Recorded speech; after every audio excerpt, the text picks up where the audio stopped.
नमस्कार साथीहरू, हाम्रो च्यानलमा स्वागत छ। यदि तपाईँ एक्सेल सिक्न चाहनुहुन्छ भने कृपया च्यानललाई सब्स्क्राइब गर्नुहोस्।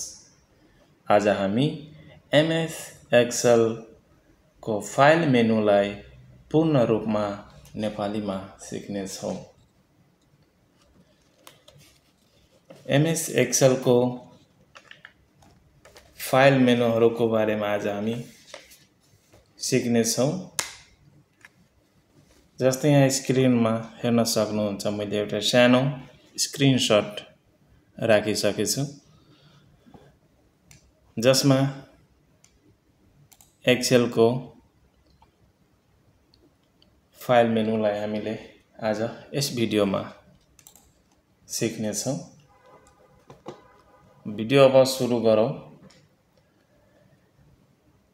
एमएस एक्सेल खोल्दा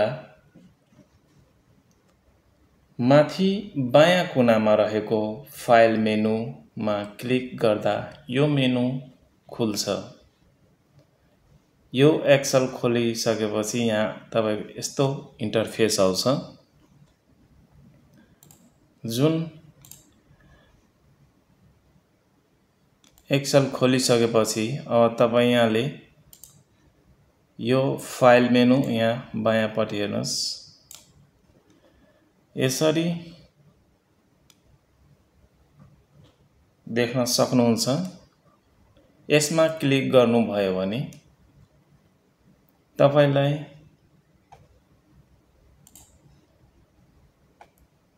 सुरुमा एक नम्बरमा आउँछ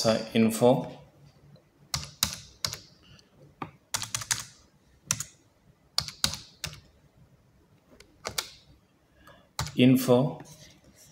यो फाइल मेनुमा अब इन्फो को काम के छ भने जानकारी दिन्छ तपाईलाई। के जानकारी हुन्छ भने हाल प्रयोग भइरहेको एक्सेल फाइल को जानकारी देखाउँछ। यसमा समावेश छन् प्रोटेक्ट वर्कबुक, अर्को चेक फर इस्यु र अर्को अप्सन रहेको छ म्यानेज वर्कबुक। मैले यो मोबाइलमा बनाउँदैछु भिडियो, त्यही भएर यसो त्यो फाइल क्लिक गर्न मिल्दैन। मैले स्क्रिनशट मात्रै राखेछु यहाँ अप्सनहरूको। यो फाइल मेनु भयो, होम मेनु, इन्सर्ट। यो पछि गएर यो सबै मेनुहरूको बारेमा एक एक गरेर भिडियो बनाउने छु। अहिले यो इन्फो हामीले यो तीनटा प्रोटेक्ट,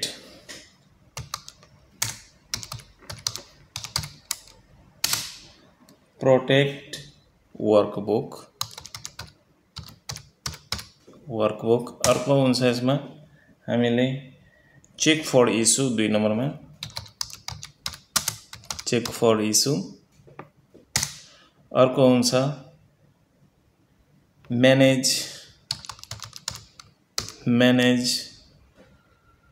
वर्कबुक।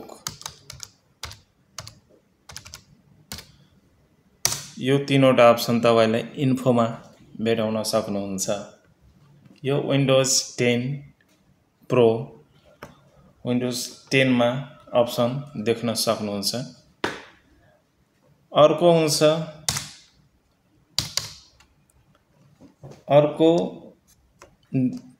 न्यू आउँछ।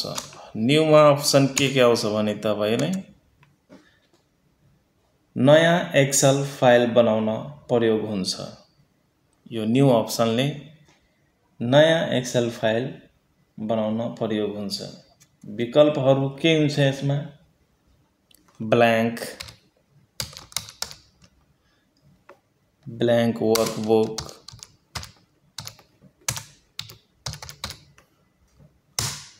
अर्को विभिन्न खाले टेम्प्लेटहरू हुन्छ।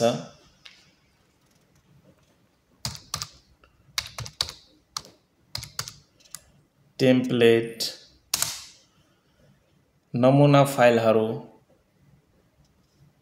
जस्तै इक्जाम्पलको लागि दिएको हुन्छ त्यहाँ टेम्प्लेट रेडिमेड टेम्प्लेट हुन्छ त्यहाँ बनेको बजेट बिल क्यालेन्डर आदि यस्ता धेरै टेम्प्लेटहरू हुन्छ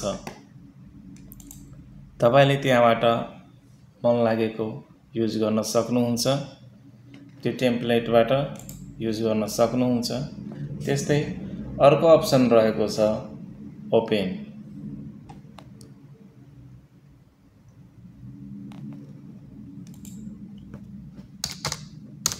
यो ओपन अप्सनमा के हुन्छ भन्ने फाइलहरू तपाईले सेभ गरेको जस्तै अब कुनै फाइल बनाउनु भएको छ पहिलेदेखि सेभ गरेर राख्नु भएको छ भने त्यो फाइल ओपन गर्न यो प्रयोग हुन्छ पहिलेदेखि सेभ गरिएको एक्सेल फाइल खोल्न प्रयोग हुन्छ खोल्न सकिने स्थानहरू के छ यो ओपन अप्सनमा पहिलो रिसेन्ट जुन तपाईले अहिले रिसेन्ट फाइल हुन्छ हालै प्रयोग गरेको जस्तै म अहिले बनाइरहेको छु यो भिडियो रिसेन्टली हेर्न चाहियो भने यो अहिलेको जुन काम गरेको छ त्यही देखाउँछ रिसेन्ट अर्को हुन्छ तपाईको दिस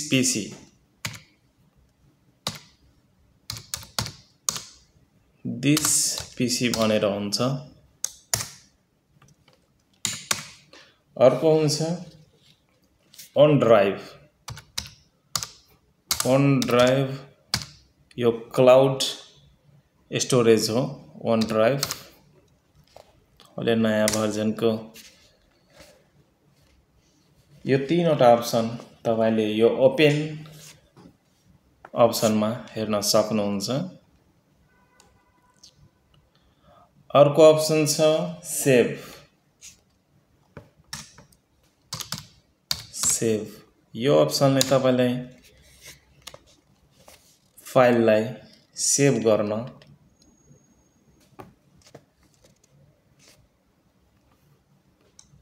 अप्सन दिन्छ अहिलेको फाइलमा गरिएका परिवर्तनहरू सेभ गर्छ जस्तै अहिले हामी केही परिवर्तन गर्यो केही डाटा टाइप गर्यो त्यस्तो फाइल डाटाहरूलाई सेभ गर्छ नयाँ फाइल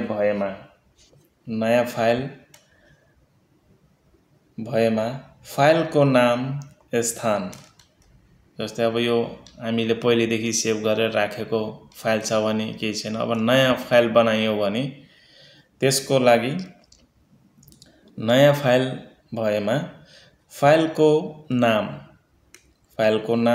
स्थान फाइलको प्रकार सोधिन्छ यो सेभ गर्ने बेलामा तपाईलाई सोध्छ यो फाइल कहाँ राख्ने त्यसको लोकेसन कहाँ राख्ने कुन प्रकारको फाइल छ सेभ गर्ने त्यो तपाईले यो सेभ गर्दाखेरि अप्सनमा आउँछ अर्को छ सेभ एज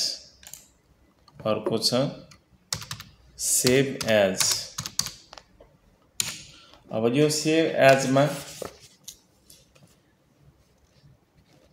सेभ एजले अब सेभ गर्दाखेरि त्यही फाइललाई अर्को फर्मेटमा सेभ गर्नको लागि हामीले यहाँबाट सेभ गर्न सक्छौं यस रूपमा सेभ गर्नुहोस् जस्तै फाइललाई फरक नाम फरक स्थान फरक फर्मेटमा सेभ गर्न प्रयोग हुन्छ जस्तै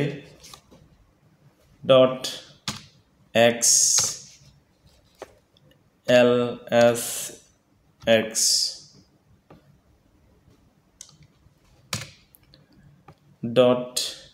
.pdf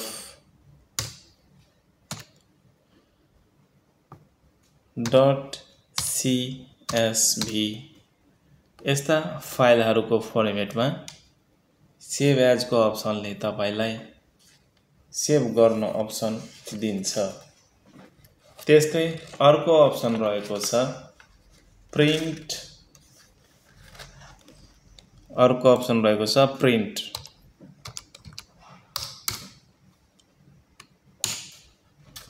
प्रिन्ट यो अप्सनले तपाईलाई प्रिन्ट गर्न अप्सन दिन्छ। यो के अप्सन दिन्छ त एक्सेल फाइल प्रिन्ट गर्न प्रयोग हुन्छ। विकल्पहरू प्रिन्ट चयन गर्न, प्रिन्टर चयन गर्न, यो तपाईले कुन प्रिन्टर युज गर्न सक्नुहुन्छ त्यहाँ सोध्छ। कपी संख्या कति पेज तपाईलाई चाहिएको छ, पेजको साइज, पेजको फर्मेट, ओरिएन्टेसन छ, पोर्ट्रेट छ, ल्यान्डस्केप, त्यसमा के छ पेजको ओरिएन्टेसन, पेज साइज तपाईले यहाँ र मार्जिन। त्यस्तै प्रिन्ट गर्नु अघि प्रिभ्यू देखाउँछ, प्रिन्ट प्रिभ्यू देखाउँछ प्रिन्ट गर्नुभन्दा पहिले। त्यस्तै अर्को छ शेयर। यो शेयर अप्सनले तपाईलाई फाइलहरू अरू व्यक्तिसँग बाँड्न प्रयोग हुन्छ। अनि माध्यमहरू के रहेको छ भने यसको जस्तै अब इमेल पठाउन सकिन्छ, इमेल हैन, ओन ड्राइभ को लिंक दिन सकिन्छ, ओन ड्राइभ को लिंक। त्यस्तै एडिट भ्यू अनुमति दिन सकिन्छ, एडिट भ्यू।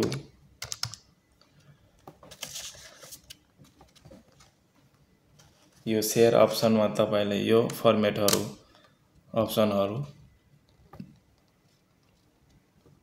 भेटाउँछ। त्यस्तै अर्को रहेको छ एक्सपोर्ट।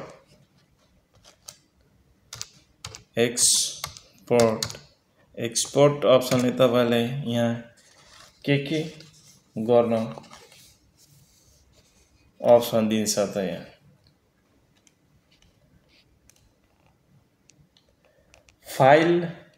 फाइललाई अर्को फर्मेटमा परिवर्तन गर्न, सामान्य प्रयोग कुनै फाइल छ भने त्यसलाई एक्सपोर्ट गर्दाखेरि हामीले त्यो फाइल फर्मेट चेन्ज गर्न सक्छौं र त्यसलाई अर्को फर्मेटमा बनाउन सक्छौं, परिवर्तन गर्न सक्छौं। सामान्य प्रयोग के हो त पीडीएफ बनाउने, सीएसवी फाइल बनाउने।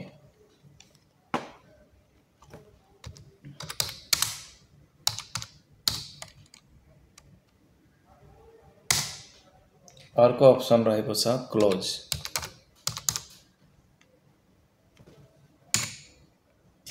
क्लोज अप्सन बन्द गर्नको लागि जस्तै अहिले हाल चलाएको हालको एक्सेल फाइल बन्द गर्छ। जस्तै मैले अहिले युज गरिरहेको छु। अब यो क्लोज गर्दाखेरि यो फाइल बन्द हुन सक्छ, गर्न मिल्छ। सेभ नगरिएको भए सेभ गर्न सोध्छ। जस्तै अब मैले यहाँ चलाइरहेको छु, यो फाइल सेभ छैन, नयाँ फाइल छ। अब जस्तै मैले क्लोज गर्दाखेरि यो सिस्टमले सोध्छ फाइल सेभ गर्ने हो कि हैन। अब सेभ गर्नु छ भने यस, हैन भने नो। त्यसरी अब अर्को रहेको छ अकाउन्ट्स। अकाउन्ट यो खाता, माइक्रोसफ्ट खाता सम्बन्धी जानकारी हुन्छ। यो नयाँ विन्डोजमा तपाईलाई एउटा माइक्रोसफ्टको खाता हुन्छ अनि जुन यहाँ देखाउँछ यो अकाउन्टमा तपाईले युज गरेको जसको जुन युज गर्नुहुन्छ त्यो यहाँ अकाउन्टबाट हेर्न मिल्छ। यसमा प्रयोगकर्ताको खाता जसले प्रयोग गरेको हुन्छ, प्रोडक्ट जानकारी हुन्छ, थीम परिवर्तन गर्न र अर्को छ अप्सन। अर्को अप्सन के हुन्छ यसमा? अप्सन, यो अप्सन मेनुमा जाँदाखेरि यो फाइल मेनुको अप्सन, त्यसमा के हुन्छ त? एक्सेलको सबै सेटिङ खुल्छ।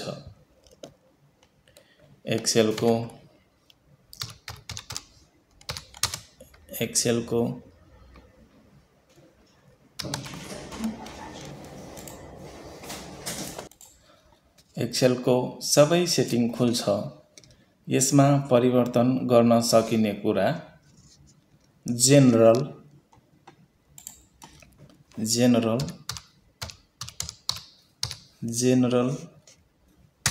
अर्को फर्मुला,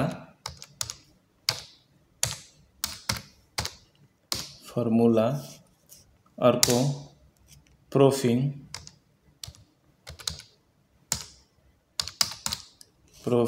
त्यसपछि सेभ, अर्को हुन्छ एडभान्स,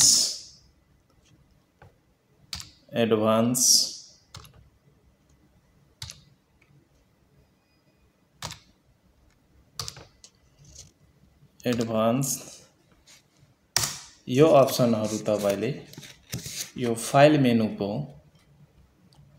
मेनुको अप्सन भित्र यहाँ क्लिक गर्दाखेरि यो भित्र तपाईले यति अप्सनहरु पाउन सक्नुहुन्छ। हस्, आजको भिडियो यति नै। अर्को फेरि भिडियो लिएर आउनेछु। तबसम्म हस्, बिदा दिनुस्। नमस्ते।